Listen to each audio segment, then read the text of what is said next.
The NBA playoffs are here, and I'm getting my bets in on FanDuel. Talk to me, Chuck GPT. What do you know? All sorts of interesting stuff, even Charles Barkley's greatest fear. Hey, nobody needs to know that. New customers bet $5 to get $200 in bonus bets if you win. FanDuel, America's #1 sportsbook. 21 plus and present in Virginia. Must be first online real money wager. $5 deposit required. Bonus issued is non-withdrawable bonus bets that expires 7 days after receipt. Restrictions apply. See full terms at FanDuel.com/sportsbook. Gambling problem? Call 1-800-GAMBLER.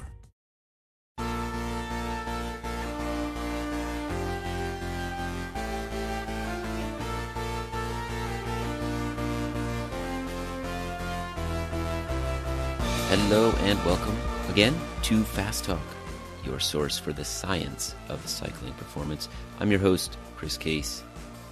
I'm going to set the stage for today's episode with an analogy. And apologies to those of you who don't enjoy our car engine analogies, but we're sticking with it on today's episode. We ask a simple question: which has the greatest chance of consistently producing the best performances? A powerful, finely tuned race-inspired engine? Take your pick from Ferrari, Porsche, BMW, and especially if you're an F1 fan, Mercedes. Or would you prefer to have a heavily modified Honda Civic that you hope can compete at that goal race you've been preparing for?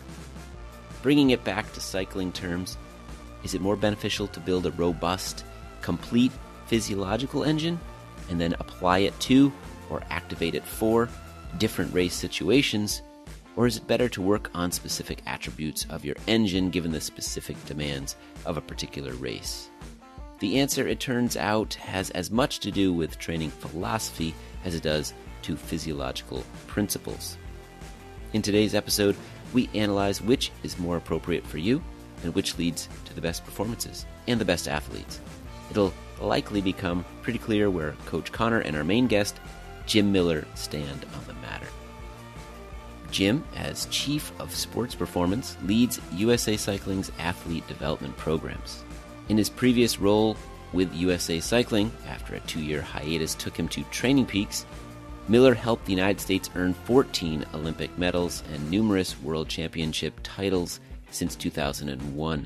The list of athletes Jim has coached over the years is too long to read, but notably includes Tejay van Garderen, Kate Courtney, Kristin Armstrong, and Lawson Craddock, to name a few. His coaching experience isn't solely focused on the elite of the elite, however. Jim also works with athletes whose backgrounds or goals are unique, and they're often from the amateur or master's ranks. Not surprisingly, Jim has found the most success with the amateurs he coaches by applying the same principles he does to world champions. We'll hear about those successes today. We'll also take a compelling tangent into the importance of psychology and mental capacity to success.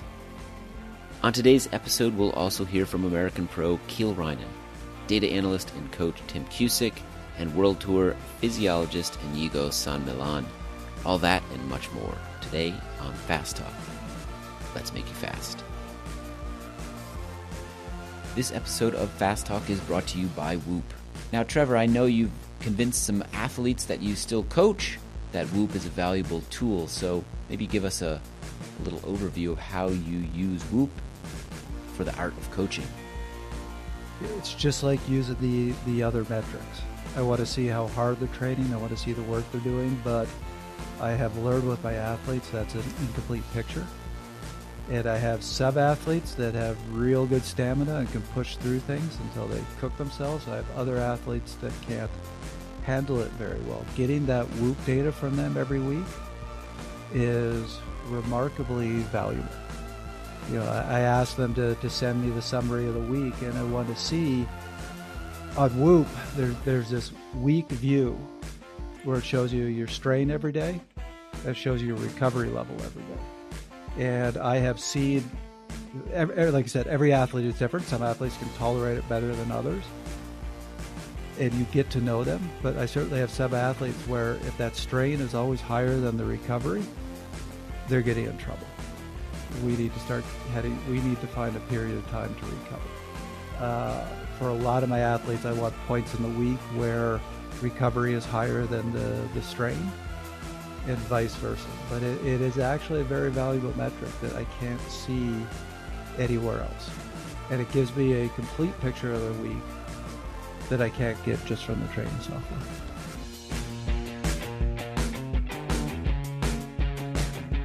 Welcome, everybody, to another episode of Fast Talk. We're really excited about today's episode. We've got a great guest. We've got a great topic. We're going to have a fun discussion. Welcome to the program, Jim Miller. Thank you, guys. Thanks for having me. And, you know, before the program began, we talked a little bit about how we were going to introduce Jim, how many of the American cyclists he's coached over the years. That the list is too long to read through it. We decided the list of people he hasn't worked with would be the way to go, but we're not going to read that list either. Jim, in your own words, tell us about this vast experience you have working with American cyclists. Oddly enough, I started coaching cycling or riding training for cycling a long time ago, like 1993. So I think consequently, if you span that many years, then you're going to work with a lot of people and a lot of athletes, and also, you know, have a lot of successes, have a lot of failures in the process. Tell me a little bit about that arc from 1993 to now. You start as a junior coach, just working with individuals, and then you work your way up now to the, what is it, Chief of Sports Performance at USA Cycling? That's right. So yeah, when I studied exercise physiology in the 90s, I was really fortunate to have a college advisor a guy by the name of Dave Martin. Worked at AIS for 20 years, moved on to the 76ers. Now is in private industry, but he's a icon amongst physiologists, exercise physiologists. Now that I look back on it, it was amazing to have him as an advisor, as a 20-year-old guy. Everything I learned in physiology in the 90s, we'll call it maybe the late 80s, was geared towards either cross-country skiing or cycling. So it was like this really amazing chance to learn from a super smart guy, specifically in sports that I love and participate in. So yeah, I ended up, while I was going to school, had a couple riders ask me if I would coach them because they just followed me on training. Eventually one of them asked me how I come up with what we do every day. And I said, well, for the most part, I'm making it up and seeing how it works. But I do have a plan and a methodology I'm trying to imply here. So I started coaching riders in the 90s, early 2000s, was offered a job as a women's national team coach at USA Cycling. At that time, I think the only way to really distinguish yourself or set yourself apart from other trainers or coaches was to have this national team experience. So I jumped at it, assuming, like all good national federations, that coaches are fired about every 3 years, and I would do this for 3 years and find my way into something else, or another level of coaching.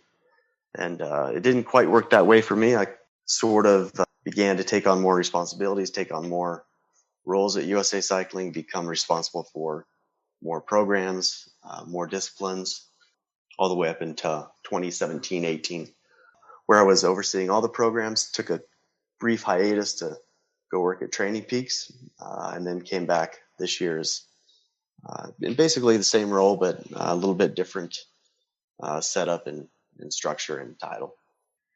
Well, it's amazing to hear that trajectory, and that's the experience we want to tap into today. We've got a great conversation in store for everybody. Do you train the engine?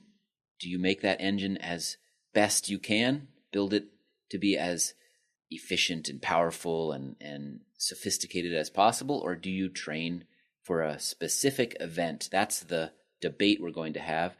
And Trevor, I know you want to set the stage with some of the scientific debate, some of the research that's ongoing in this dichotomy here. Let's start there. Right. So this is that whole question of, should you be training very specifically for the sort of event that you're doing? So if you're a mountain biker, should your training be fundamentally different from a crit rider, which should be fundamentally different from a stage racer? Or is it more the idea of, we all have an engine, build the engine, and then let your body figure out the particulars of the racing? Build the best engine you can build and let it apply it to different races and Hey, best engine wins. And not to give a spoiler alert, you've already heard my bias on the show, which is I would rather have a Ferrari than a Volvo that's been tuned up for a particular event. Mm-hmm. That's the way I look at it. And so we'll go into some of the science about this. It's actually really complex. It's a really interesting question. Even as I was going through all the research, there was a lot of contradictory information. So between having Jim here and the fact that I love these ones where the answer is this complex, I think this is going to be a lot of fun. But let's just introduce a little bit of the science behind the concept. There is a big scientific debate over this, doing very event-specific training, or should you just focus on building that engine? So some of the names behind this, we've talked about Dr. Iseron on the show. We talked about him in terms of block periodization, and he's one of the proponents of build the engine. On the other side, and we've never mentioned this name before, is a Dr. Bush, who's really pushed this idea of specificity. So let me just give the science side of this, and going to throw some terms out that we probably won't continue to use. But when you're talking about that specificity side, you can also call it coordinative overload. Dr. Bush's concept is there is no such a thing as generalized strength, that it all has to be within the context of a particular movement or a particular action. So you can build a strength, but if it's not in that context, it really doesn't matter. And so to explain what I'm talking about, a study that I absolutely love is one where they took people, they put them on a leg press machine. It was a specially designed leg press machine that they could rotate. So they could have you in an upright position or they could have you in a supine position. Otherwise, everything was identical. Exact same machine, exact same movement. You were just in a slightly different position. They had people train on this machine, and then they measured their strength gains. So they measured the strength gain in the same position. So some of the group trained in the upright position, some trained in the supine position, measured their strength gains. Then they rotated them into the other position to see if they maintained those strength gains. And what they saw was they only maintained about 25%. Wow. So it was almost like the strength gains disappeared just by rotating the machine. So that would be Bush's argument, that you have to be specific, otherwise you're going to train something that you can't use. What Dr. Iseron argued for, you've heard me talk on the show about energy systems.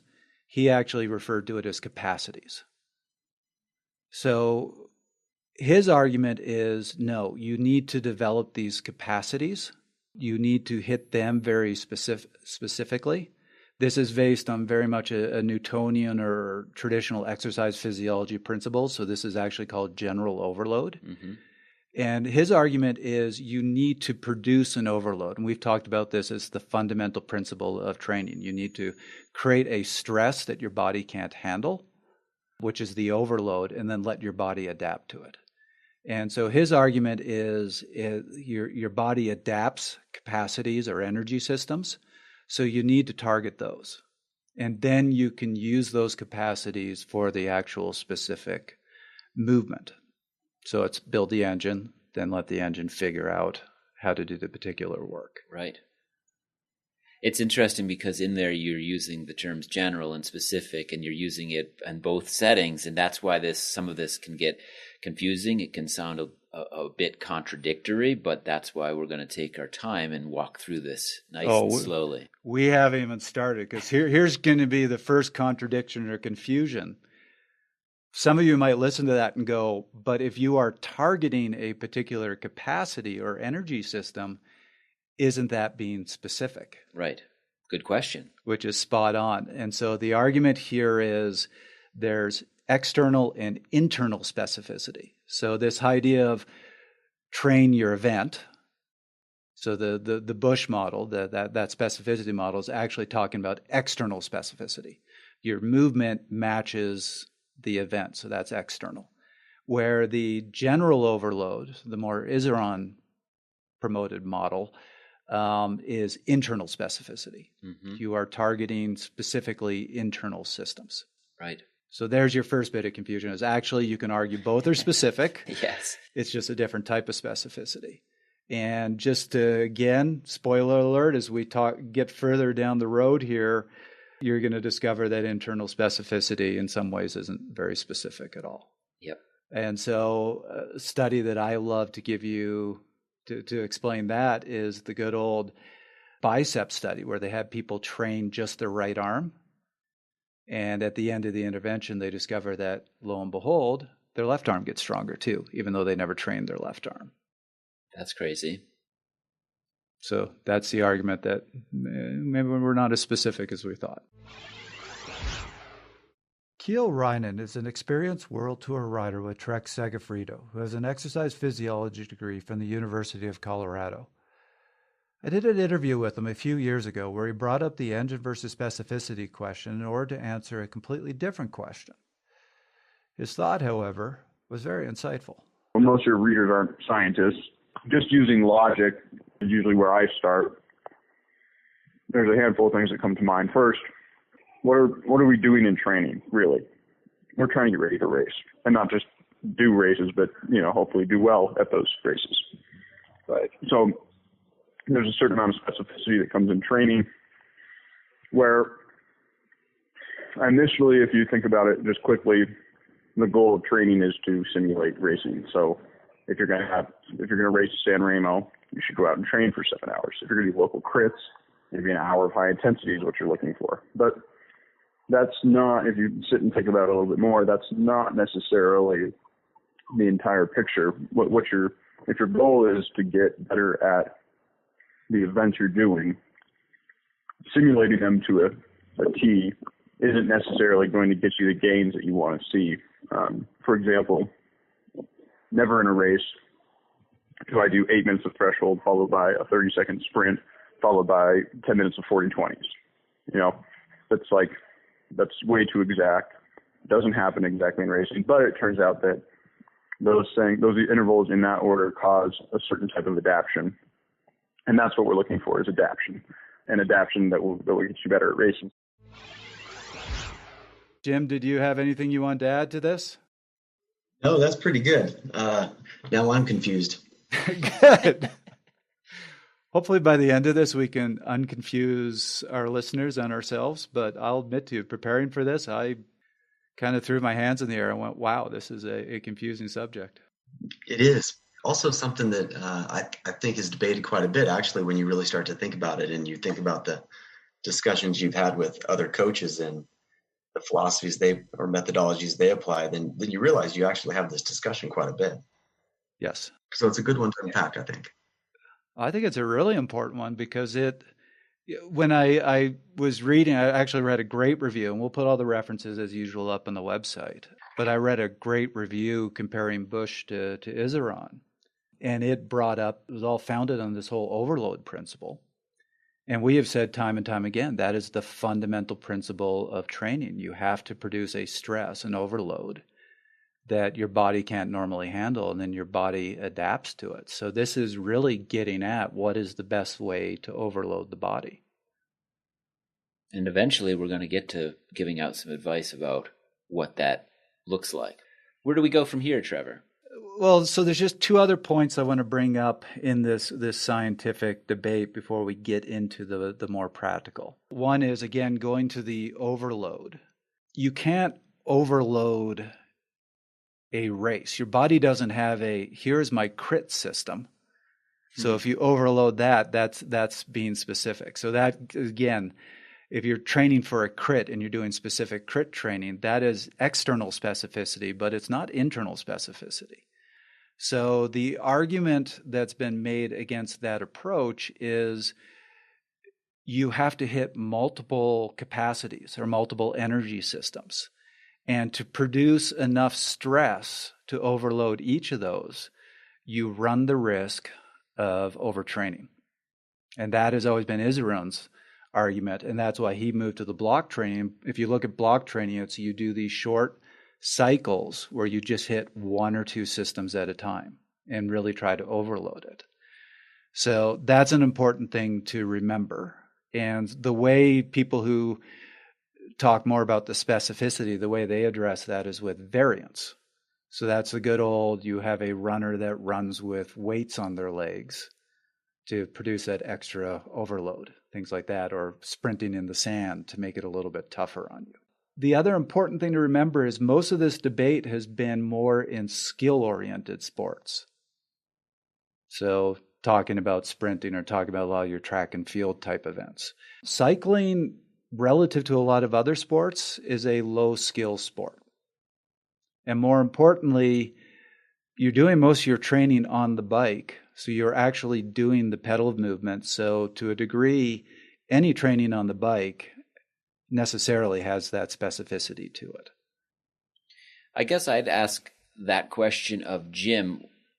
In your experience, would you say that things are changing in that regard, that more of the athletes you're working with are doing more stuff off of the bike these days than they once did?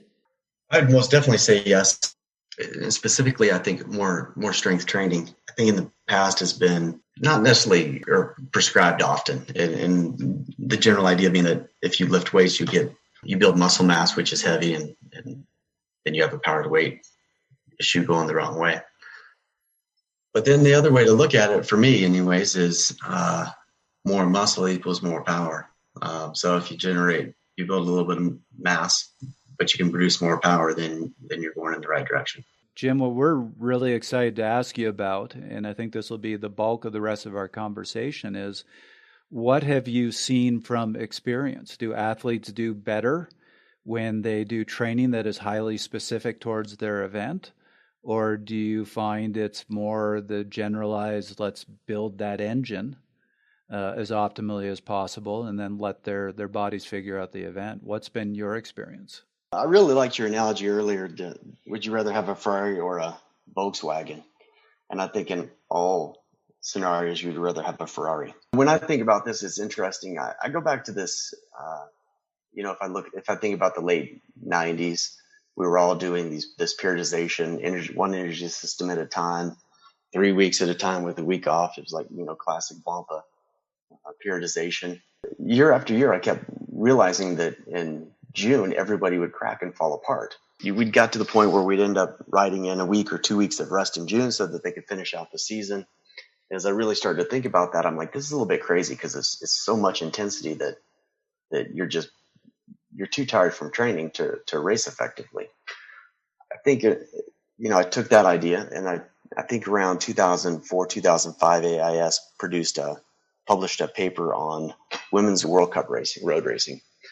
And they basically said the entire road race is 230 watts, followed by 5 to 7 minute VO2 effort that caused separation. Maybe before that 5 to 7 minute VO2, there would be a handful of peak accelerations. And to me, then that really started opening my eyes. Like, you have to think about what the event is you're doing and what the event demands are, and then train towards building that engine for those event demands. I prefer to train a really big engine first. I think if you have a really big engine, then you can fine tune it and you can build in the specificity for a particular event. But without the engine, you're just not even in the game, in my opinion. It's a great way to look at it. And as you know, I share a similar viewpoint. And for some reason, so I'm looking at this study right now that I wanted to bring up that kind of parallels some of what you were saying. This is a 1996 study in the International Journal of Sports Medicine where they studied runners. And they had runners who did different length distances from 10K down to about 800 meters.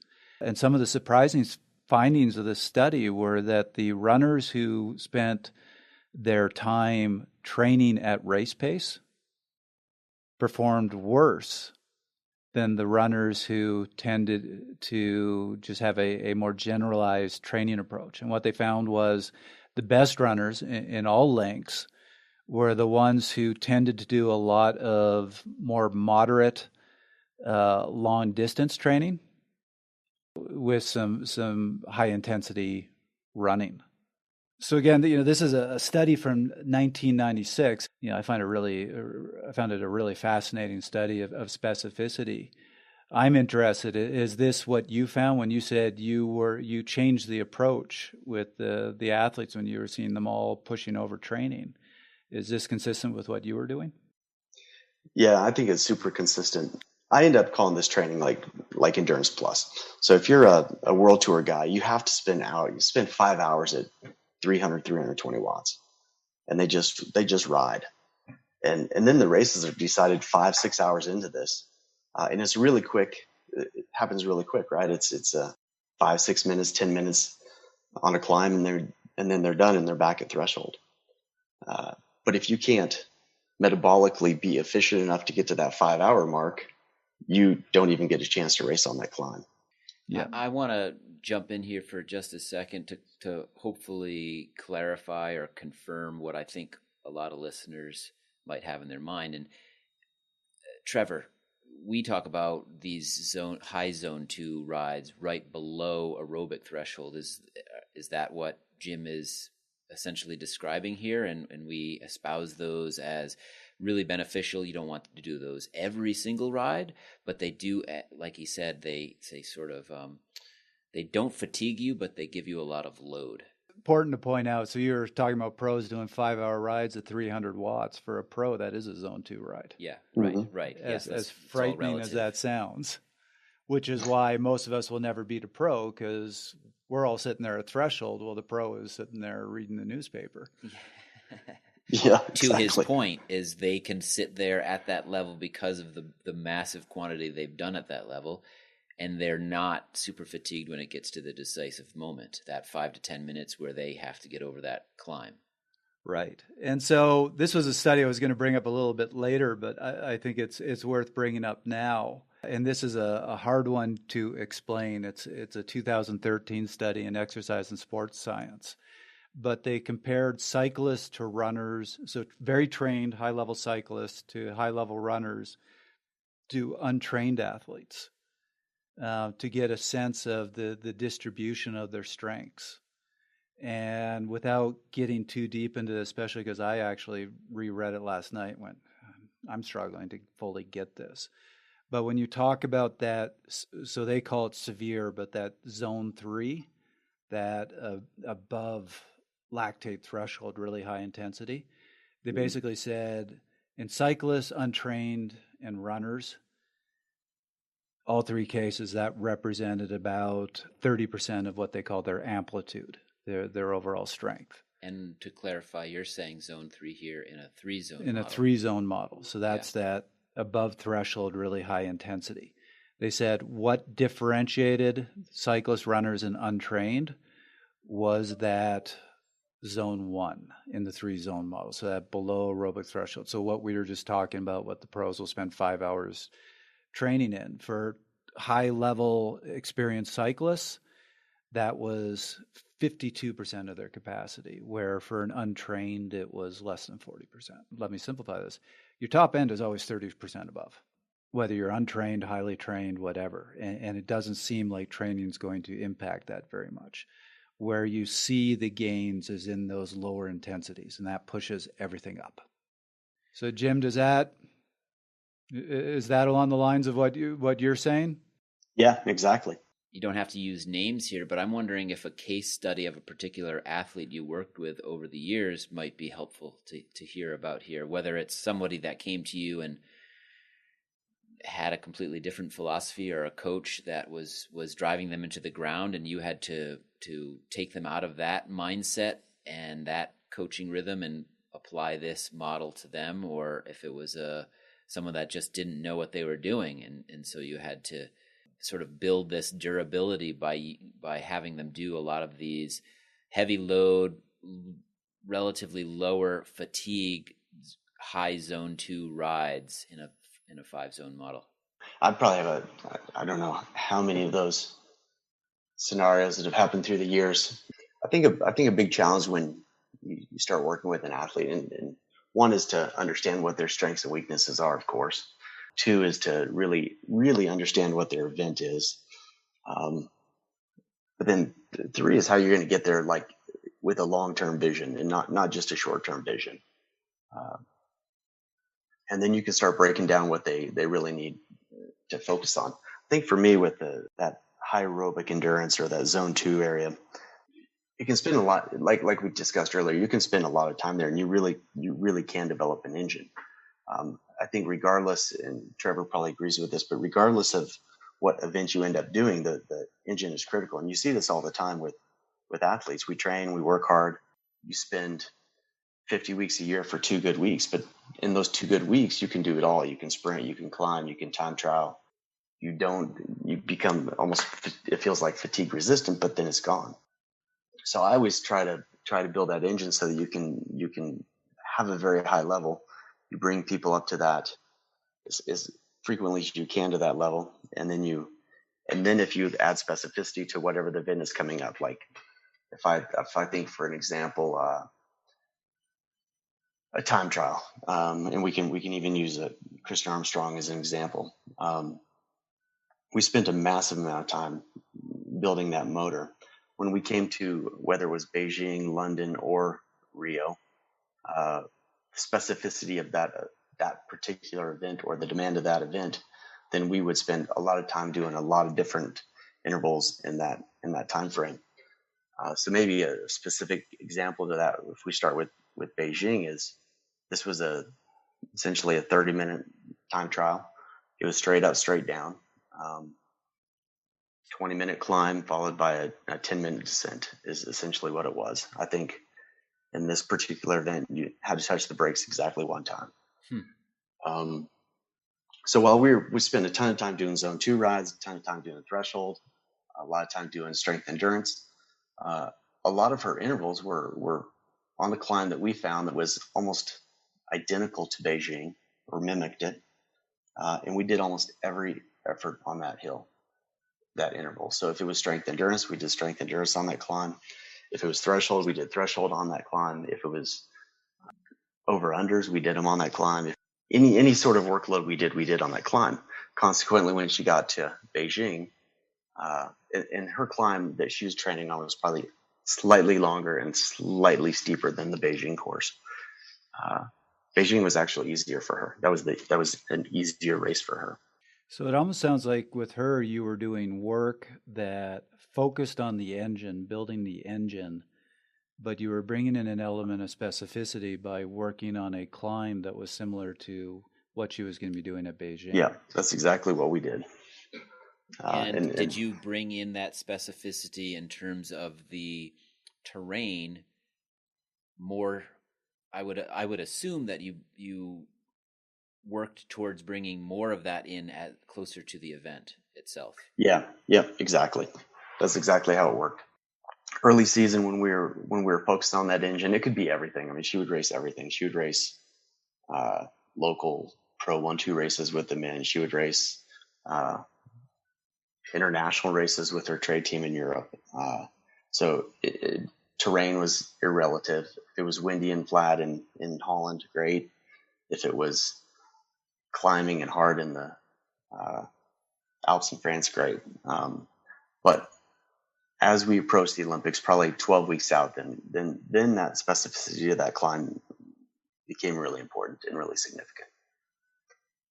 So it's almost like you build the engine, and this actually leads to the question I really wanted to ask you. So it sounds like you're building the engine, and then as you get closer to the event, then you go, okay, let's do some specific work to learn how to use the engine for the event that's coming up. Yeah, fine tune it for what the demand is going to be. And I would assume there's not to take us off track too much, but there's a huge psychological component to that as well. Very, very.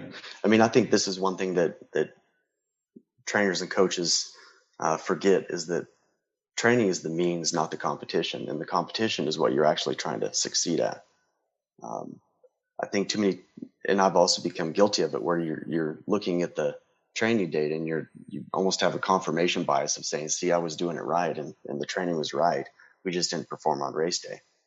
And I think that you always have to remember in this job is that race day is the day that the competition happens. So the question I really want to ask you, which I think you're already you've already half answered. And I always feel like I should introduce this as a time trialist, a road racer, and a mountain biker walk into a bar. Yeah. But basically that question. So you're a few years out from the Olympics, and you're at the Olympic Center. You have exactly that. You have a time trialer, you have a mountain biker, you have a road cyclist. So they're all getting ready for different events at the Olympics. To what degree do you say, okay, you go stand over there, you stand over here, and no, you're not going to talk with one another because you're all doing very different things, versus an engine's an engine, let's all go for a ride together because we're just, yes, you're doing different events at the Olympics, but basically we're going to train you all the same. Where in that spectrum would you lie? I would 100% lie in the train together. I think a privy of the position I've had is you see a lot of coaches and you see a lot of training plans and you see a lot of structured workouts.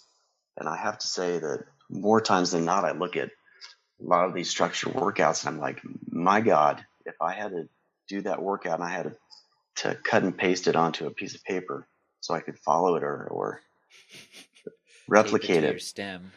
I would have never raced bikes. I would have quit. That's just not fun. And I think there's a part of bike racing is fun and training is fun. So as much as I am about structure and about specificity and building the engine, I also recognize that you have to have fun in the sport. And I would say that if I took all three of those athletes and we were talking training, I would say 60% of their training almost looks the same. It wouldn't be cut and paste or replicated, but for the most part, at least in my methodology, you go through at the beginning of the year, a big 12-week build program, which is primarily aerobic, works into some strength endurance, some torque, to then ultimately ends up with big blocks of the zone 2, or I call it endurance plus because it's slightly harder than riding 2x2, and it's constant pressure on the pedals. And I am crazy about, when I talk about doing big blocks of it, I do like 4 or 5 hours of that stuff. And there's no stopping. I can't stand coffee stop rides. It resets the body. Thank you. You needed somebody to say that? Yeah. You refuel it. It just like starts the clock over again. I'm like, that was not the goal of this. The goal is that there's this continual fatigue, which is initially not bad, but by hour 3 and 4 and 5, it starts to become heavy and the workload hasn't changed. And that forces the adaptation. But for the most part, up to about that point, I would say I train most athletes the same way. And then once we have that engine really starting to hum, then we may have some specificity changes.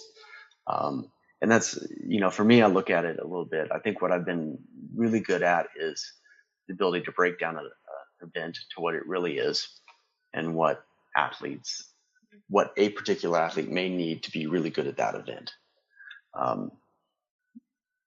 So if I took, at that point, if I just took a road racer versus a mountain bike racer, and for just sake of discussion, we could say men or women, a road racer primarily creates power through cadence, right? So once they're racing and they're moving, that anytime you have fluctuations in speed, power, most of it's coming from leg speed and cadence. So I may focus more effort and energy in the intervals on cadence than with a road racer than I would a mountain bike racer. With a mountain bike racer, I may focus more on torque. I think most of mountain bike racers, the power is developed through torque. So it's lower RPMs. It's a lot of in the saddle strength. So I may change at that point in time where they may be doing more torque related efforts than the road racer would. But up, 60% of the training is very similar. It's all about the bigger motor. Well, we had Training Peaks head of technology and top-level coach Tim Cusick on the show a couple episodes ago to discuss TSS. We thought it'd be very interesting to get his thoughts on the engine versus specificity question, both as a coach and a data guy. Yeah, so we decided, we've been talking about this a little bit on some recent episodes, and decided we wanted to do a whole episode on, should you just train as big an engine as you can get, or should you be highly specific to the races that you're doing? So I wanted to get your thoughts on this. Do you try to train more of the engine, or do you try to really tailor your athletes to the events they're doing? I'm a big engine guy. In my training periodization philosophy, right, it's just two phases. You have the train phase, and you're really training to get into that performance. You have the train phase and you have the performance phase. All of your training phase is to raise the engine. And don't get me wrong, we'll have some limiter at work and some, like a little bit, I might tweak how we get there based on the specificity, but my general goal is get the aerobic engine big. I want, if you were to put a metric to it, I want to push threshold up from below during all of that time frame. So maybe a little time here and there, but don't get me wrong, but that's my general goal. I want to get that engine as big as possible, because then I do believe in flicking the specificity switch, but very short window. Like for me, it's usually 3 to 5 weeks, and 3 is the core, right? 3 or 4 is the core. And really all that training, then I'll do a short flick into specificity, bang it at something hard, right? Hit that real hard. All of that training, that big engine training, was meant that you could do more work in that performance phase and that specificity, or maybe what people would call the build phase. I want the athlete to be able to do a ton of good work in that phase, quality, strong work in that phase. Then short taper, depends on the athlete, back to what I was saying before, right into the performance phase. So, but generally my goal is a big engine.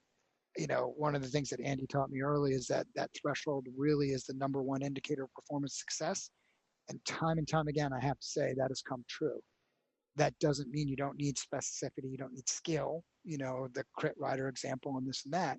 But at the end of the day, if you had one thing to do and only one you could focus on, build that engine, drive FTP as the engine building goal, right?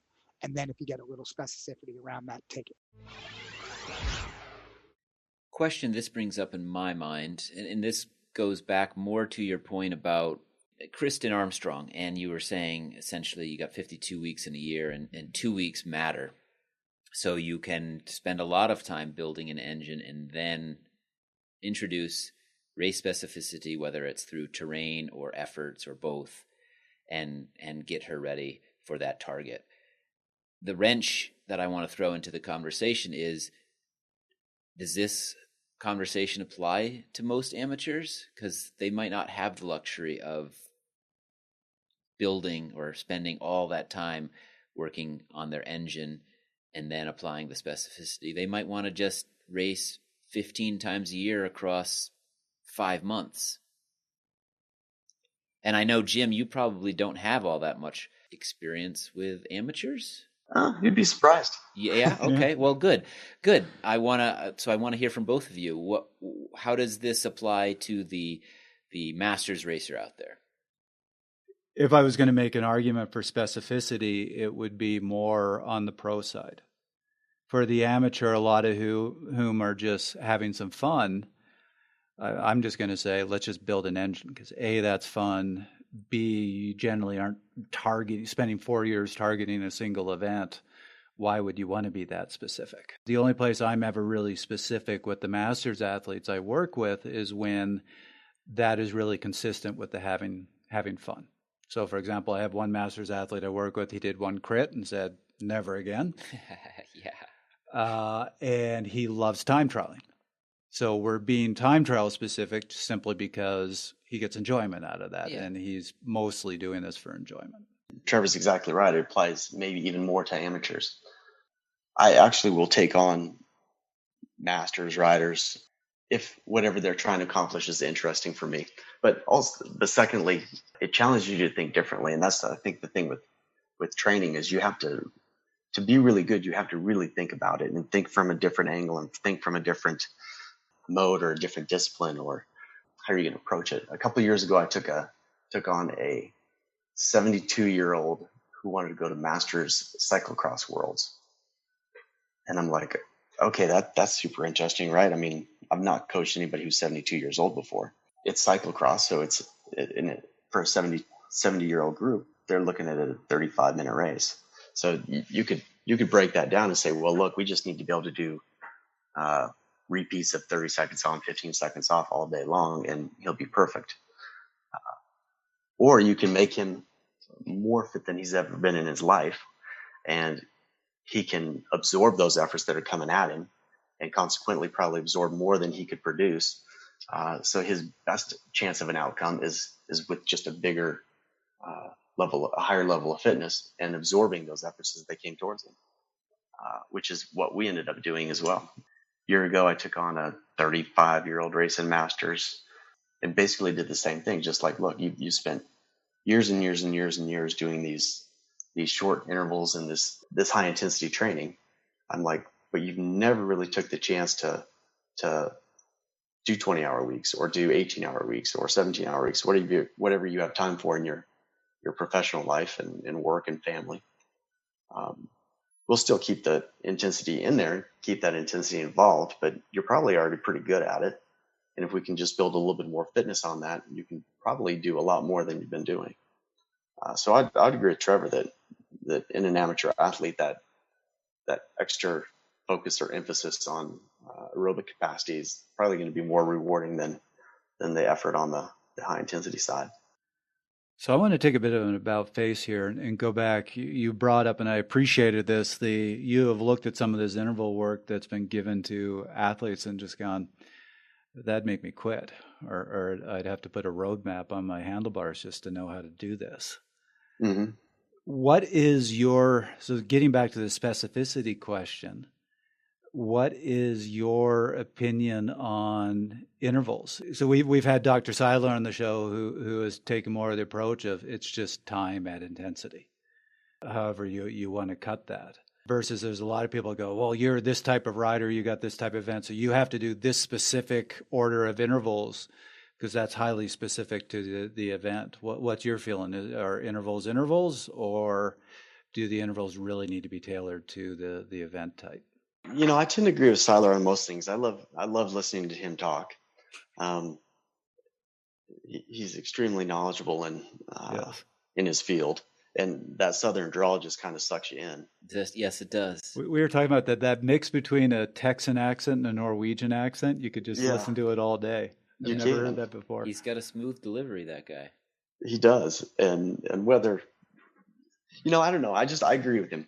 I tend to think that our body, in how we define these energy systems and specifically intervals, it's not that fine. We're not that sophisticated. When you tell somebody 280, the body really doesn't know the difference between 278, 275, 283, etc. So I tend to dump things into bigger buckets, change the intervals up accordingly. I do take a threshold interval, and I like to do it a couple ways. I do long threshold intervals, 15 minutes, 10, 15, 20 minutes, when we're building fitness. But then when we start to get to race season, then I think that the broken intervals, the 3 on 1 off, but you're doing 15 minutes of it, tends to elicit a little bit different response. You end up with a higher power output. It's a harder interval. And I think for your bang for your buck in racing, you get more out of that.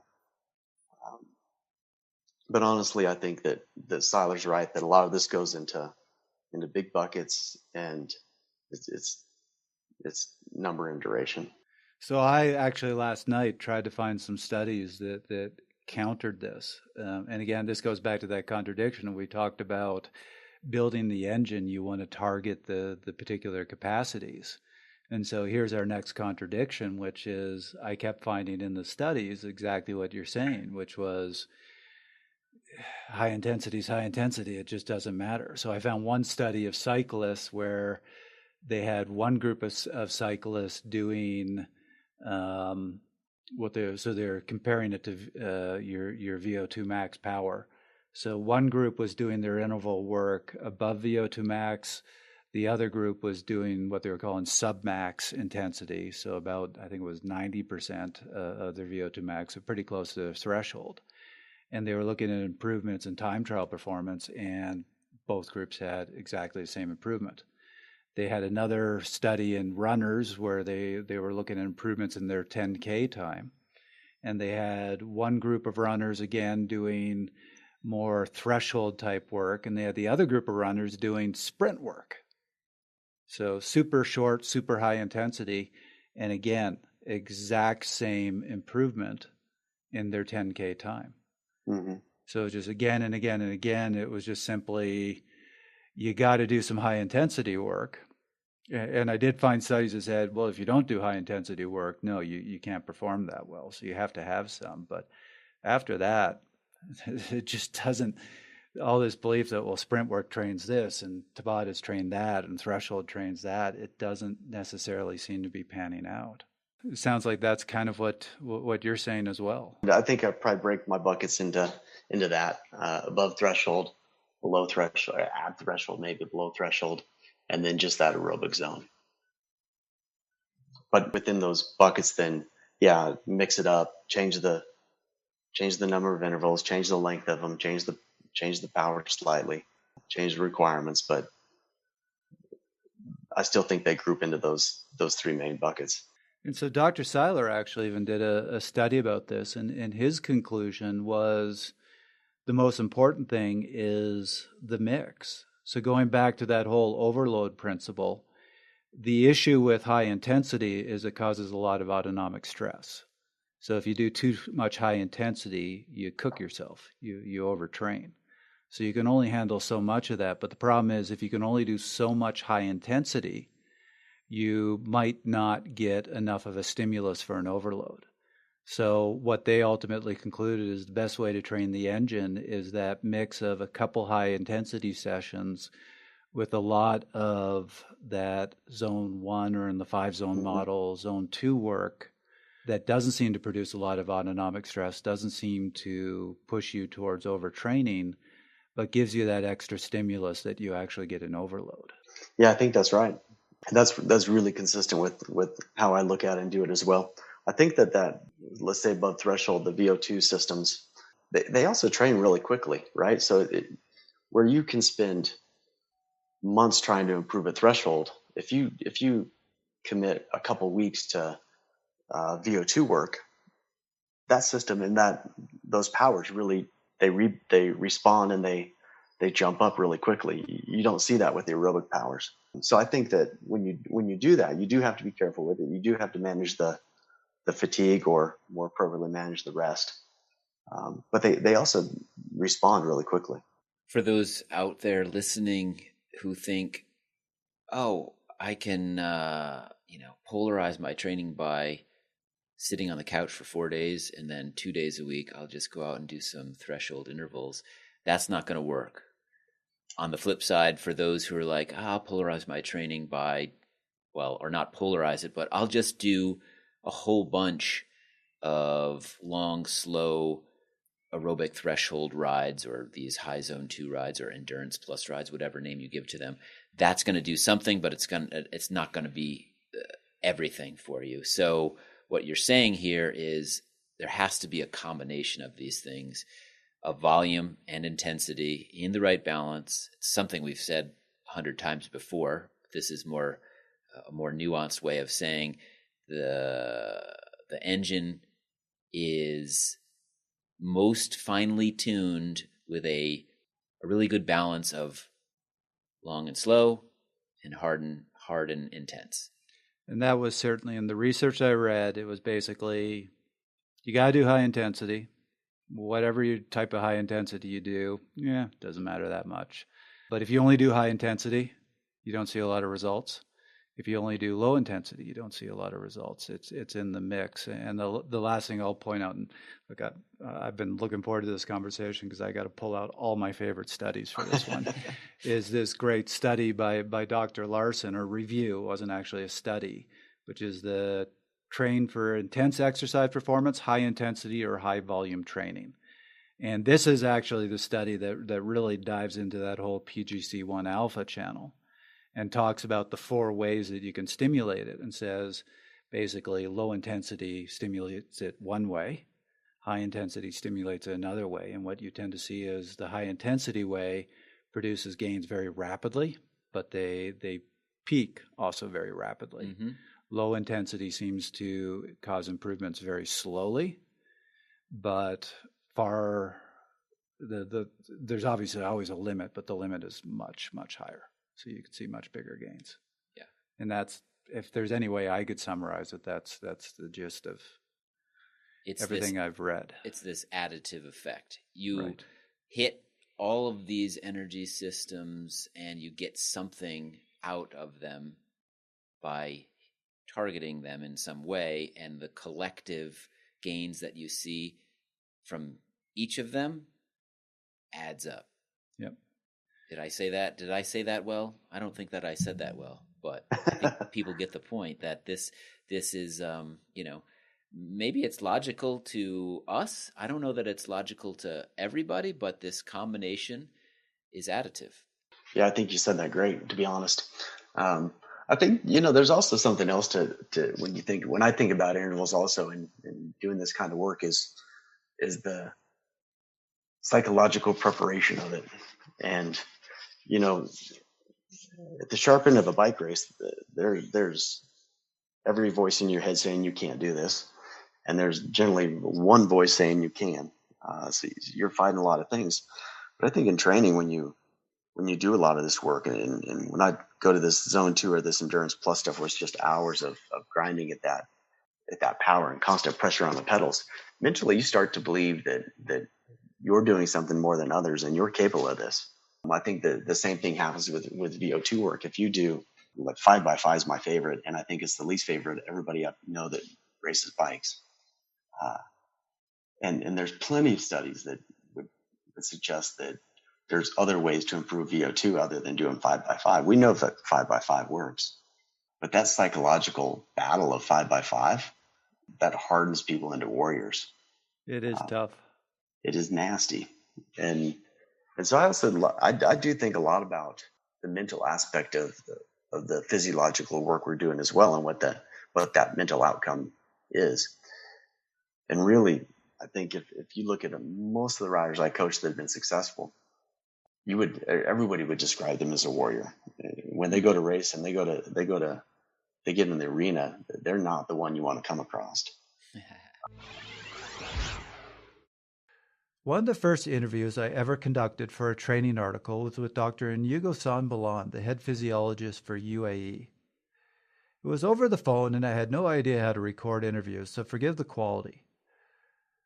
But I'll also say it was one of the most insightful interviews I've ever had.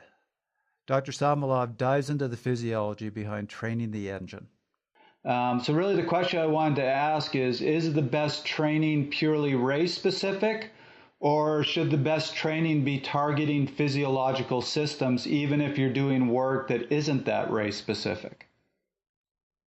Yeah, I agree that it's about being more physiologically efficient overall, right? You have all the energy systems in place. It's going to help you across the board.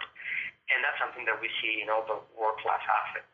They don't train specific. They always. They might obviously they train more specific when if they're a time trialist, or a classic rider, they might train more the duration or the high intensity, but they really train the rest of the parameters as well, right? So that is like a climber doesn't just do climb, right? They do a lot of endurance training, and that's across the board, not just in cycling, but all the top sports.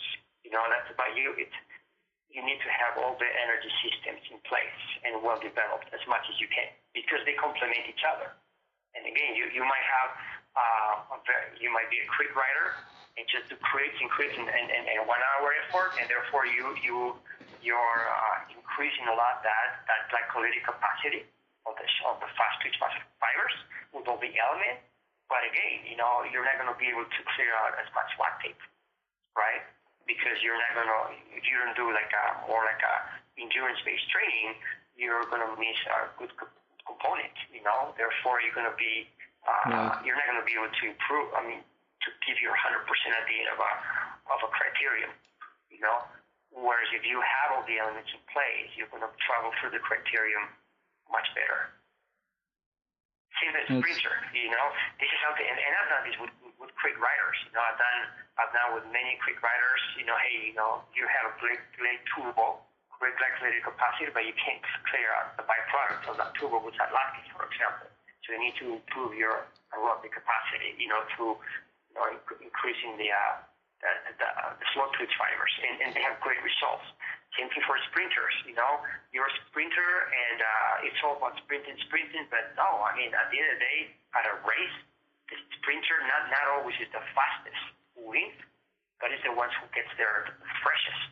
Right. And in order to get there the freshest, you need to have two very good lactic clearance capacity. Just the last 5 kilometers, are brutal, right? And that's what we see many sprinters. They cannot keep up with the pace. And that might be super, super fast, but in a 100-meter race, right? But not in a, 80, 100, 120K race, right? Where they get worn out by the end of the race. I have seen this so many times, and then once they start improving their aerobic capacity, right? And they do miles and miles and miles or kilometers, whatever you prefer. They improve a lot their sprint. They say, wow, I'm faster. No, you're actually not faster. You just get there fresher, so you can give your 100% or close to your 100%.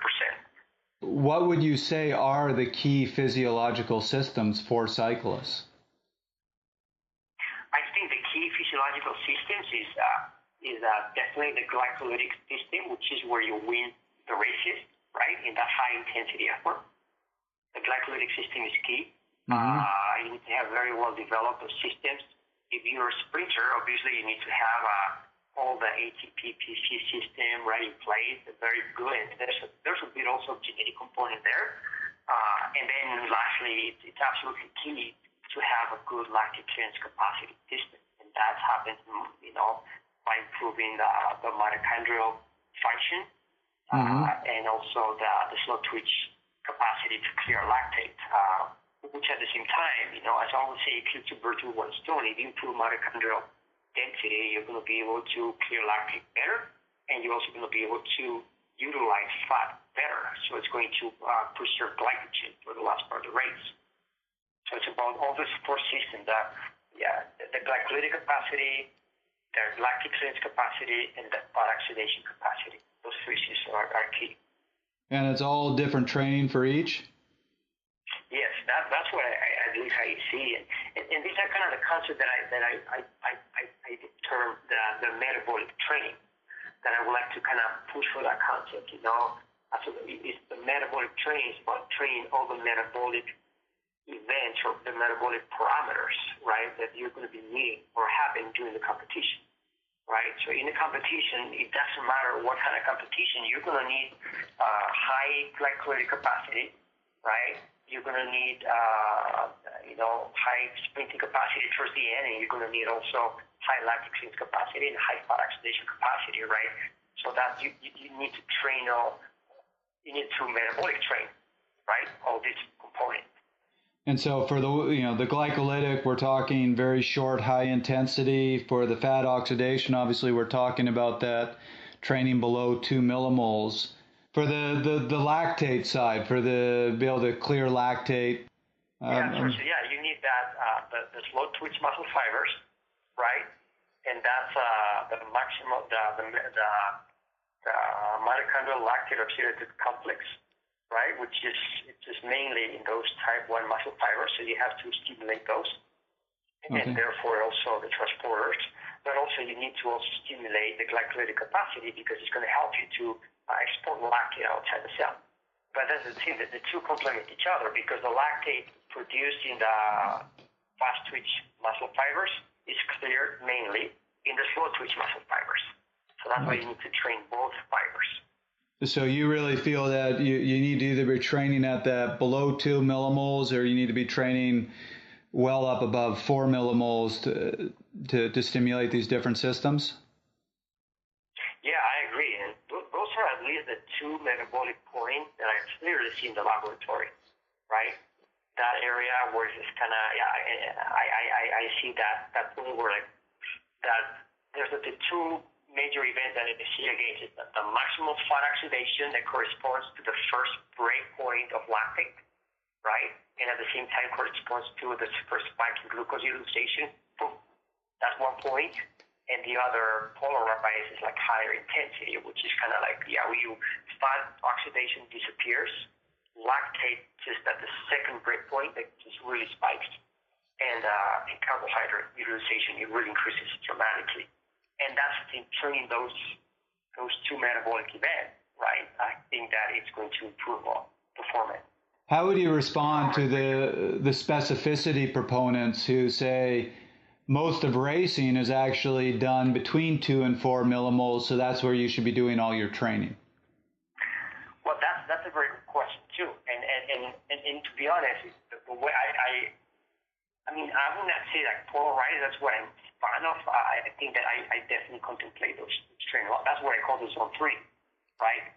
Right. And that's where like I have a cyclist training there too, because that's important too. To kind of reproduce the competition, right? And that's why the exercise intensity, the one they travel through the race, right? Okay, but again, like the race is always decided in the higher intensities, right? Right. And in order to be able to be successful at dealing with those higher intensities for the longer amount of time, you need to clear out lactate very well, and for that you need to train the small twitch muscle fibers, right? But again, I really think, I don't think that we should rule out that middle intensity, that's the one that you travel through the race, right? I think that intensity you need to throw there as well, and that's what I call the zone 3. That's a transition zone between these two metabolic points that I talk about, right? Between zone 2 and zone 4, zone 4 will be like your lactate threshold, and zone 2, that's intensity, where you elicit the adaptation to lactate clearance. And zone 3 is kind of the transition zone. Okay, but it's not quite the polarized. It's a little. I think it's about trying to stimulate as many energy systems as possible. Okay, so you really do feel train all zones. I believe so, but again, those two main zones are to me, in my opinion, are the most important. That zone 2, right, and that more glycolytic capacity. Those are the most important ones, which is a form of a polarized training too. Yeah. This episode of Fast Talk is brought to you by Whoop. Whoop is offering 15% off with the code FASTTALK. That's FASTTALK at checkout. Go to Whoop, that's WHOOP.com, and enter Fast Talk at checkout to save 15%. Sleep better, recover faster, and train smarter. Optimize your performance with Whoop. The first time I guess I was introduced to these Endurance Plus type rides was when a few years ago I decided to do Dirty Kansas a second time. First time I did it, I just rode my bike. I wasn't doing anything in particular, just riding as much as possible. That was my method. The second time around, since we were doing it for an article, Trevor and I worked together and he started having me do these rides. And initially, I think they don't turn you into a warrior. They make you feel like you're a total wimp because you can't do them. They're a lot harder than you think they're going to be. Oh, just go out and ride, like sort of hard, but not really hard. Just do it for 5-6 hours or do it as long as you can. Yeah, 3 hours, 2 hours. 3 hours. It doesn't seem like much. But then these are the types of ride that turn you into whether you're male or female, they turn you into a hard man or a hard woman. Like they just toughen you up. And that's exactly what you're saying. They turn you into a warrior. Like you feel really prepared. You feel ready for the suffering that is innate in cycling. Yeah, you have to embrace it. And it is the game. And I think that, when I use zone 2 with a young rider or a new rider to me, we'll spend a full year, maybe even 18 months of just that stuff. That's all we do. I don't add anything to it. when you get to these, take a world tour guy, for example, they'll do a zone 2 endurance plus ride, 5 hours, call it 300 watts. But then at the end of it, we'll get into the VO2 work or the watt prime work or the Tabatas, and you're layering on additional demand on that. But that psychological piece is like, okay, I can race Roubaix now. I can race Flanders. I can do this because I've done this in training and I did it by myself. Now I'm going to go into racing and I've got all this extra stimuli. I can handle this. And so when they get into that nasty end of a bike race, it's the voice that's overriding them isn't the I can't do this. I've not been here. It's the voice saying you can do this. You've done this in training. You've done this by yourself. And I think that's when you really start to mix the two psychological battles with the physiology that you start to really build warriors. Yeah, that's a really good point. I love the bringing the psychological side, because I think that is actually the domain of a lot of the specificity. So I'm thinking of an athlete who I am coaching, who he is one of the best trainers I've ever worked with. You give him work to do and he does it spot on every single time, but struggles in races. And it's that when it gets hard in a race, it's that lack of belief that he can do it. And I remember a month and a half ago, I got on Zwift with him. At the time, I was having to do 4x8 minute intervals. He was doing his 8-minute intervals at about 320, 330 watts. So we're in this race on Zwift that's on the London Loop, and there's about an 8-minute climb in it, and he gets popped on the climb doing 280 watts. And had to have that conversation with him of, why'd you get popped? He's like, well, it's too hard. Like, but you do intervals 40 watts harder. Context really matters for him. And it was, so this is a case of the mental side was working against him. And what we ended up doing was we just got on Zwift every week. And I'm just like, we got to change the mindset around. And that's where the specificity helped. We just jumped in race after race after race. And I just want you to hurt yourself. I want you to believe that you can hang with these people. Yeah. There's a lot to it. Climber, if you think of climbing, you can be climbing 280 watts. You can be the first guy in the group and you feel great. You can be the 5th guy or the 6th guy in line and you feel terrible because you have no control of the throttle. Right. And learning to let that go and not check the gauges and not constantly do that self-evaluation that's half the battle. That's one of the things I do. When I'm in a race and I'm not feeling good and we're going up a climb, I move to the front. Because there's that mental side of, well, I can't be feeling that bad if I'm on the front. Yeah. Where, like you said, if you're sitting 10th wheel and you're hurting, your mind just dives into that pain. Second guesses everything that you're doing. Yeah.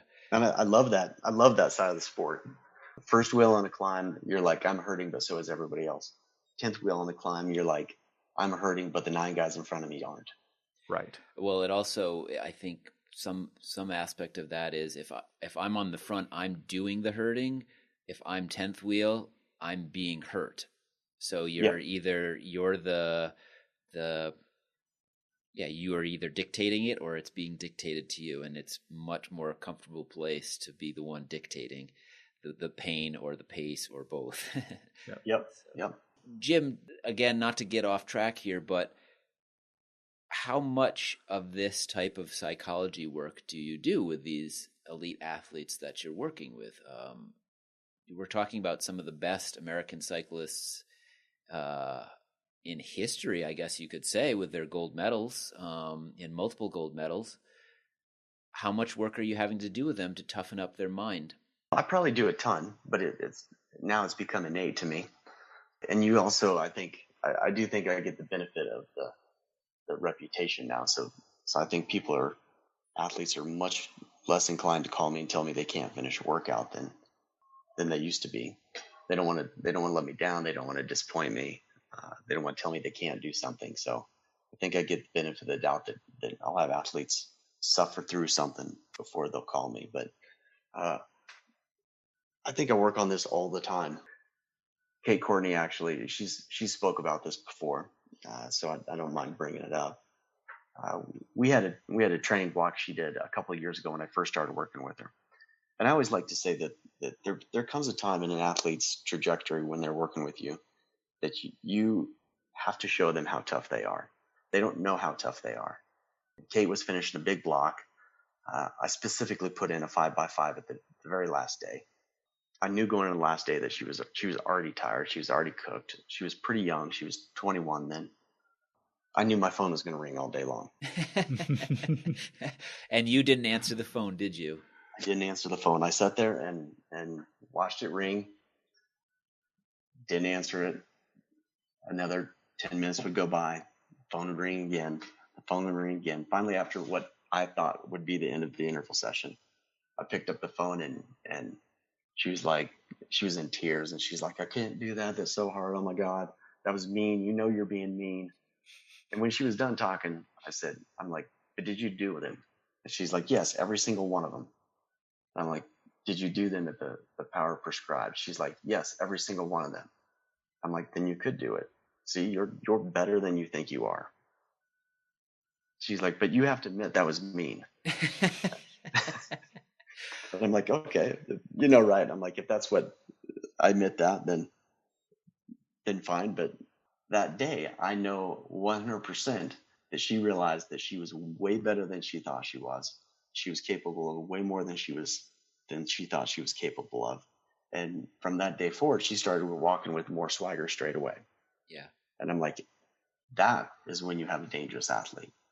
When they start to believe that they're capable of things, then you've started to create something. And I think as a coach, you have to do that. I mean, your job as a coach is to challenge and to push and try to get more out of people. There's a line where too much is too much. But that's the art of coaching, right? That comes with experience and knowledge. And initially, you're not very good at where that line is. As you get older, you become more confident where that line is, and when you can push and when you can't push, and when you should and when you shouldn't. But I think as a coach, your job is to absolutely push and challenge and try to get more out of your athlete. That's ultimately how you supercharge that motor. Well, I want to plug one of our past episodes because we've had Kate Courtney on Fast Talk before. I think she actually told that very story, but from her perspective, the same thing. It was episode 76, When to Push and When to Pull the Plug, with Kate Courtney and Whoop. So that was all about, I mean, it's a fascinating discussion with Kate because she opens up about some of these things, about, she's a world champion, but she has these vulnerabilities too. Mm-hmm. It's great to hear that. She's also a very good athlete and knows herself really well and has a ton of insight into her body and what it takes and how she can push it. And as you've just described, but she doesn't know everything about herself, and she's still learning. She's very young. So it's a great episode 76. So check that out. So I love the fact that we started this episode saying we're going to have this discussion about, is it building the engine or is it specificity? And now we're going down this unexpected road of really, you're saying there's this third element, which is mental. And I think we've had some pros come in and be on the show and talk about this whole concept of, what we all can do about the same 5-minute effort. We can all do the same 1-minute effort. That's not what wins the race. Everybody thinks it's about your 5-minute power. It's not. And my experience and what I've heard them say is it really comes down to, we're going to make this race bloody hard and see who sticks it out. So it's build the best engine and the best brain. It's just that you have to have both. Yep. And I can't tell you how many races. I remember my first experience with a pro race, that moment when they stretch it out, when you're sitting there on somebody's wheel doing 500 watts in the worst pain you've ever been in your life, wondering what the heck is going on, especially because it all comes back together. Mm-hmm. There's nothing that strategic about it. And my old coach explained to me, he's like, it's a mental game. Because you're sitting there dying on a wheel going, and somebody is on the front driving this pace. Right. Yep. It's such a complex thing in some ways to explain to people that haven't been in that situation. Experience plays such a big role in your ability as a cyclist because you've been in certain scenarios. The first time you deal with that scenario, you're like, there's absolutely no way I'll ever get back with the field. I'm just going to give up now. You do that enough times, you realize, no, I can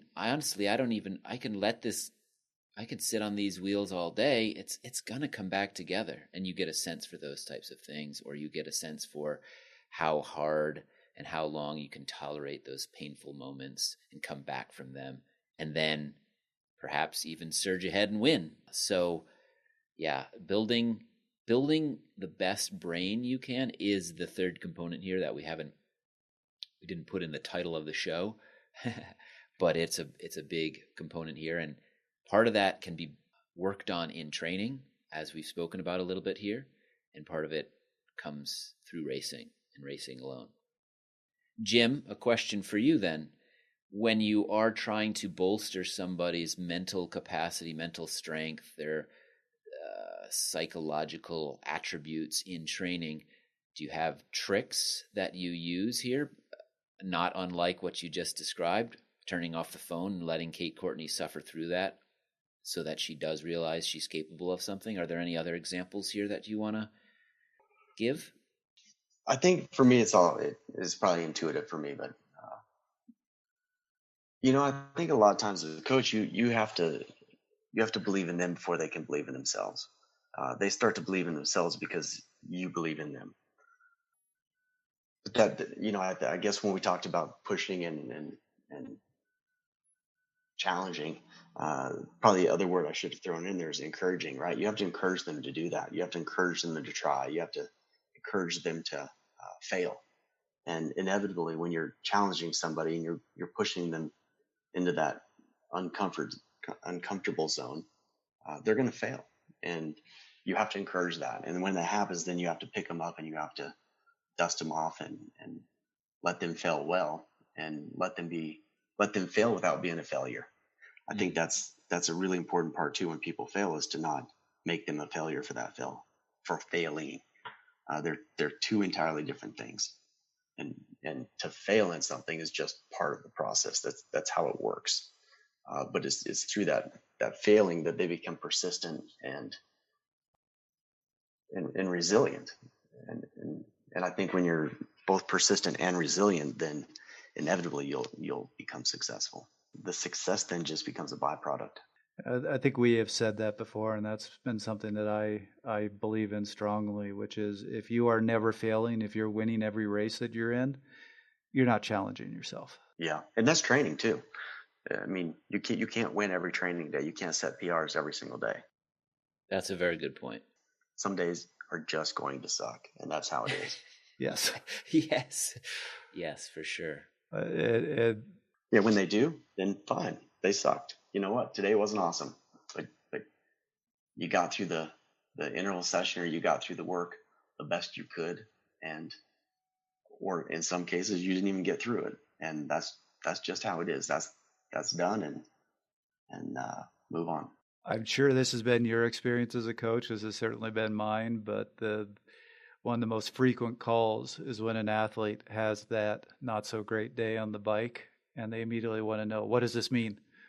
Why could I do the power I did last time? And your answer is always you just didn't have your best day. Most cases, it doesn't mean anything. Right. I always tell the athletes, look, it's one bad day. Now, if this happens 5 times in a row, then we have a conversation. Exactly. And that's why we have so many metrics we measure too, right? That's why we have so many different parameters that we take in as data and analyze. And collectively it means something, but individually it may not mean anything. So how often, we are going down a tangent here, but I just love this conversation because this is something I deal with every week. How often do you have athletes that just have that bad day and absolutely destroy themselves to hit the numbers they were hitting on a good day and end up failing at their workout? I mean, it's not my favorite. I don't like to see that happen all the time. but I know when you're pushing that happens. So I think it depends upon the context of whatever block of training you're in or what you're trying to accomplish in that training. So, it happens. I think with everybody it happens. I think you have to do it. But I'm with you. I wouldn't 2 or 3 days in a row of failure. Then I'm like, okay, we have to take a look at what we're doing. Maybe we need to stop. Maybe we need to rest. Maybe we need a break. Maybe we need to talk about what's going on in your life. But something's not working because you're not doing what you're capable of. The flip side of that is, yes, if you're pushing, then they may fail a couple times before they get it. But that's planned, and you're aware of that. So when they do call and they're panicked, that's the encouraging part of hey, just keep at it, keep grinding, keep hitting it, don't give up, don't quit.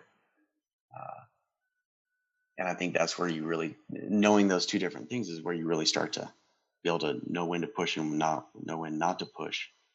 And I do think that that's ultimately what gets you to that warrior mentality, or that psychological warrior. Well, it's a tricky balance, and that's kind of what I was getting at, is those little eccentricities, which is when I have an athlete who isn't having a good day and they push to hit their peak numbers and fail, I'm of mixed emotions. From a training standpoint, that wasn't the smartest thing. They should have just backed down 10, 20 watts and successfully gotten through the intervals. But going back to what you were saying about the mental side and that warrior mindset, I kind of admire when they have a bad day and they go, no, I'm going to try to get through this. I'm going to try to do this, because you're going to have those days in races. Yeah, that's it. And they have to learn to do it. They have to know they can. Shall we sort of try to bring this back on track now that we've had a very good tangent into the psychological realm? Oh, I've been loving this. Yeah. Training the engine. Let's hear from both of you on the importance of this balanced training approach. Trevor, do you want to start us into our concluding remarks here a bit? I'll keep it short, because again, I'm really excited to hear Jim's answer. And Jim, please, you've brought up some things we didn't even think of. I hope you actually take us down another rabbit hole of some really interesting conversations. But Chris, I think you hit the operative word, which is the balance. It goes back to, yes, I am a believer in train the engine. Particularly because I think if all you're ever doing is race specific training, you are going to push over training, or just not get enough of a training stimulus to ever get particularly strong. So I am a believer in build that engine, and the sum total of everything I've read, everything I've experienced, is training the engine is about balance. It's the mix of work. It's not about the magic interval workout, that magic prescription that you, as we said, you have to print out and put on your handlebars because it's that complicated. It seems high-end work. Yeah, there's slight variances, but for the most part, it's just getting the high-end work in. But it's balancing that with low-intensity work, hitting this engine from all sides and getting the proper training stimulus. But Jim, really interested to hear what you have to say. And like I said, take us down some tangents. Man, I'm good at taking people down rabbit holes. For me, the engine is about consistency. It's week to week, it's month to month, it's year to year. To really build a big engine, you can't do it you can't put together a good spring of training and say, I did the work. It's just not enough. You have to put together years and years and years of it to build the big engine. A good spring training is important, but a good summer of racing followed by a good fall of training, followed by a good winter of training. Primarily, if you look at a cyclist's career, we're looking at 10, 12 years, injury-free, not getting sick. All these things really add up quickly to this engine building. So I look at it really the long-term approach and really try to put together year after year after year. I think when you do that, then you really build a big engine. What I would say with that analogy is you kind of see there is a place for specificity, but that's kind of the icing on the cake. That's the icing. Or if Colby Pierce were here, that's the salt in the soup that brings all the flavors out, accentuates the flavors. I haven't used the salt analogy in a while. I figured I'd throw that in there. You brought that one back. I did. That's a good one. Right after I wrote an article about why we shouldn't eat a lot of salt. Well, I know. Yes, that's a different conversation. This is just an analogy. So I want to finish it up with one last question. With everything you were just saying. So going back to that, a time trialist, a road racer, and what was he? Mountain biker. Mountain biker walk into a bar. So they've all built this engine. The mountain biker's not walking out of the bar. He's the one that's getting drunk and collapsing on the floor, right? Well, that's a good point. So what is time trialist sits at the back corner just looking angry? Yeah, he's the nerd, Poindexter, sitting by himself. Okay, yeah. So the road racer's probably trying to get phone numbers of the ladies. This tangent has not been as good as our earlier tangents in this episode, but so the question I have for you is they've built the engine. What is the specific work you would do with each of them? Or is it even more specific than that where you go, well, who's the particular athlete? It would be based on who the athlete is, but for me, it would be really event demand based. The specificity would be event demand based. So depending on what we were going to be facing would define the specificity that I would prescribe. And give us a sense of the factors there. Say you've done the 60% of the work building the aerobic engine with a mountain biker, and then the target is the world championships. Are you looking at, I assume you're looking at the profile of the course, the altitude that the course sits at, the predominant weather conditions for that that time of year, the steepness of the climbs, the decisive, if you can even get a sense for the decisive points on the course and how that person can take advantage of those. Everything is being looked at. Yep, correct. That's exactly how you do it. Mountain bike world's demands in Lenzerheide are different from the demands in Albstadt. Same competition, same event, same outcome, but the demands of that event are just different. So you train the specificity towards those event demands. Yeah. So that's like what you were talking about before. You talked about the Beijing hill. You find a similar hill and you do your work on that sort of thing. If you can. Yep, if you can. Heat, you got to do it in heat. You got to acclimate to heat. Altitude, you have to acclimate to altitude. And use. And then really. Go ahead. Yeah, I was going to say, I think big picture too, you have to look at things like your competitors and what can they do and what they can't do and where can you create a separation and train for that as well. Right. And you said in the example you gave with Kristin Armstrong that you set aside 12 weeks to build in most of that specificity when it came to working on the hill and the different intervals. So yeah, if you have the luxury. Yeah, and that was primarily because that hill was a single effort LT, right? You're going to climb as hard as you can, as fast as you can. It's going to be one go and you're done. Right. Then you're going down. Then you're going downhill at 60 miles an hour and you're fully recovered in 35 seconds. So because it was a threshold type effort, then we spent more time. We spent more time on that because threshold's harder to build. Something like if I go to Kate's Lenzerheide win, for the most part, all year long, just being really consistent with training, being really consistent with the chronic training load that was present, always managing the acute training load and the rest. And then right before Lenzerheide, I think we had 2 weeks and we really just did a bunch of VO2 work. Not a bunch. I shouldn't say a bunch because that'll give the wrong visual of it.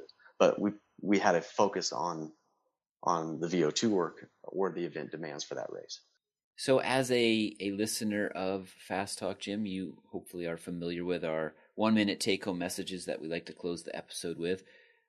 I'm going to put the pressure on you. We're going to have you start and sort of give us the most important message that you'd like people to take with them from this episode. And you've got 60 seconds. Physiology isn't as precise as physiologists or scientists like to make it in real world application of bicycle racing. I think it's important that you have a good grasp and understanding of physiology and physiological science. But I think when you're riding training, you have to think in your prescribing training, you have to think about a lot of different factors. It has to be fun. It has to be enjoyable. Cycling's enjoyable. It has to elicit a response. It has to create some sort of adaptation. So physiologically, you have to understand what you're trying to get out of that workout. And then I think you have to think about the psychological side of it and what you're trying to do with your athlete psychologically as well. I think when you can put all three of those things together and you can start thinking about your training and your workouts and your exercise or training prescription like that, then I think you're well on your way to being a successful coach. Trevor, what do you think? So I actually came into this episode with what I thought was going to be my 1 minute, was really getting into the complexity of this engine versus specificity. But I was so interested in these tangents we went down in that, this further side of experience versus what what the science says. And I'm not sure I can explain this in 1 minute, but what I like is just this overall concept of building a toolbox. Part of that's building this engine, but there's also building the mental side, building the confidence. It's building all the pieces that you can then take to the event to put together a good event. And what I am hearing from you, Jim, that I really liked is looking for the coach perspective, you need to get to know the athlete and then figure out what tools they need. Obviously start with build that big engine, but then figure out what tools they need. And almost what I'm hearing is getting caught up in details like specifics of intervals, things like that, just get you off track. It's much more about staying big picture, building the best athlete you can, and taking them to the race confident and strong and ready to give it their all. Chris? Well, I think taking both of your points and rolling it into one, if you think of this in terms of ROI, getting the most out of your investment in your training and the time you're going to spend training, which for most of our listeners, I would say that that is the equation that runs through their mind all the time. How do I get the most out of what I'm doing when I've got to balance life and professional work and family and these types of things? And what I'm hearing today is something that we've addressed in several ways in previous episodes, but never essentially head on, which is you build the most, or you improve your capabilities most effectively by working the engine as a whole through balanced training, through the buildup of psychological resilience and confidence and all of these different components through a balanced approach rather than skewing it to one side, high intensity, or the other, too much low intensity. And therefore, that essentially equates to the highest ROI, if that makes sense. I think I did a fairly sloppy job of explaining that, but if you want the most bang for your buck, the engine is where it's at. You throw in that little bit of, okay, my target race this year does have a 8-minute climb that averages 10%, and that's pretty unique. So I'm going to work on that when I can leading up to the race. And that's the amount of specificity that works, the internal systems to deal with that component of the race. But the rest of the year is mostly about just making you the best athlete you can be. That was a long-winded way of saying, build the engine. Such a complex but really interesting subject. Yeah. Well, thank you, Jim Miller, for your time today. It was great to finally get you on the program. We want to have you back to get more of your great insights. Thank you. Yeah, thanks for having me. As you mentioned, I listen to your show all the time, and I think it was as much of an honor for me to be on your show as you think it was for me to come onto your show. Yeah, great. Thank you. Well, appreciate that. I'll still say that the honor is mostly ours, but appreciate you to say that. And I hope we can get you on the show again soon. That was another episode of Fast Talk. As always, we love your feedback, so email us at fasttalk@fastlabs.com or record a voice memo on your phone and send it our way. Subscribe to Fast Talk wherever you prefer to find your favorite podcast. Be sure to leave us a rating and a review. The thoughts and opinions expressed on Fast Talk are those of the individual. For Jim Miller, Keel Reinen, Tim Cusick, Inigo San Milan, and Trevor Connor, I'm Chris Case. Thanks for listening.